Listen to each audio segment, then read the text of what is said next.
Okay, so I'm reading this book this morning and I thought I'd share it with you.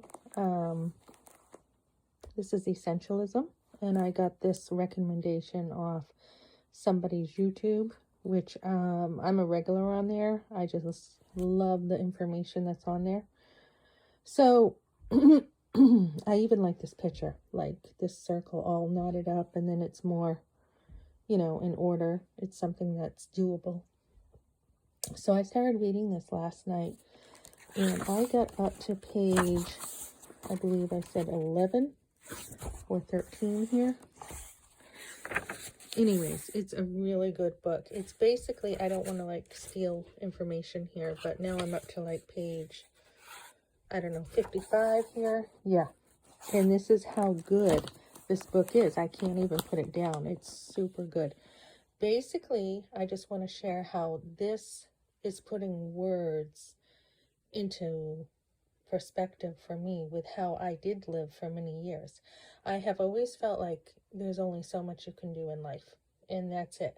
And I'm somebody who loves to explore. I love to look at new opportunities, and I love to go. That's how I live. I mean, I always have something going on. So when I had my kids, life in a sense slowed down for me.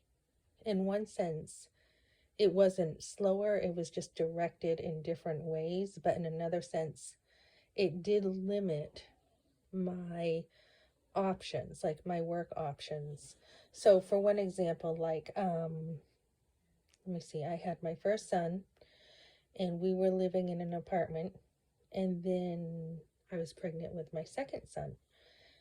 And, with my first son, when he was a baby, I did go to work. I went to work at a local store, and my husband was watching him, which I thought was, a great solution to me working and him helping. But I missed my son during the day. I totally missed him. I called my husband constantly to see how my son was doing. And I missed him so much. I just figured my work was not as important as my son. I didn't want to miss out on his first words, his first steps. So I put that aside. And then when my second born son came along, I was really slowing down. We had moved into a trailer at this point, and when I was pregnant with him, I was moving furniture and still doing a lot, but I did slow down a bit more. And someone thought I had the baby blues, and that wasn't it. It was just a time of, feeling a change in my life. So from there, that was a year and a half. Then 2 years later, I had my third son. So it was boom, boom, boom. And I was very excited to also have him. But again, with my work, and at this point, I was nursing with my second one. My first one, I did not. I thought it was weird. I didn't, the intimacy wasn't there as much as with the second one. So I didn't want to nurse. So with my third one, I was busy again. And by then I felt like, okay, a newspaper route would be good. And I had already started looking into homeschooling when my son was only a few months old. I went to a church and a lot of people there homeschooled. So I was already, teaching him things and reading to him. And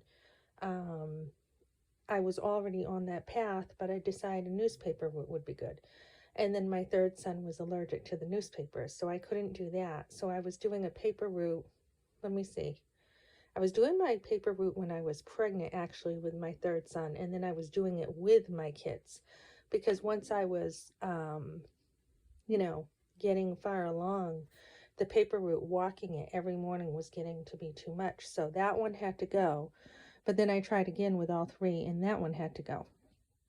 So what ended up happening was I would always have to reprioritize and say, okay, what is the most important thing to me? And it was, again, after my third son and finding it a little harder to work, it was staying home and putting more effort into the reading and into the homeschooling. So that is something that definitely was a trade-off. And this is what this book talks about. that sometimes we cannot always do it all. And we have to make decisions. Where are we willing to compromise? Where are we willing to do a trade-off? And this just happened to me, as my kids grew, and then I had the teen years coming. Well, my husband, after my third son, had cancer, and that slowed things down too. That was no income coming in except workman's comp. And then, let me see, then there was no money. But I used my time to get a lot of the resources, like, catastrophic illness program. I had doctor's offices calling me because we were so poor, saying, we wrote this off for you. We wrote these x-rays off, and, I got all the help I could with that. And then, let me see. So I had the doctors said, you probably can't have any more kids. They were wrong. So then I had 2 more. And as I was taking care of them, I'm trying to think, I lost my train of thought here. As I was taking care of them, my first 3 were becoming teenagers. And still I'm living in a trailer, and it's just not a good time to move because I've got so much going on with their youth group and mission trips and everything. So the little ones slept in the room with me. And then as they started getting older, the older ones left. So as I put more time into the homeschooling, I realized that this is where my priority of time needed to be. So later I was able to work and move. We have a nice, 3-bedroom home here.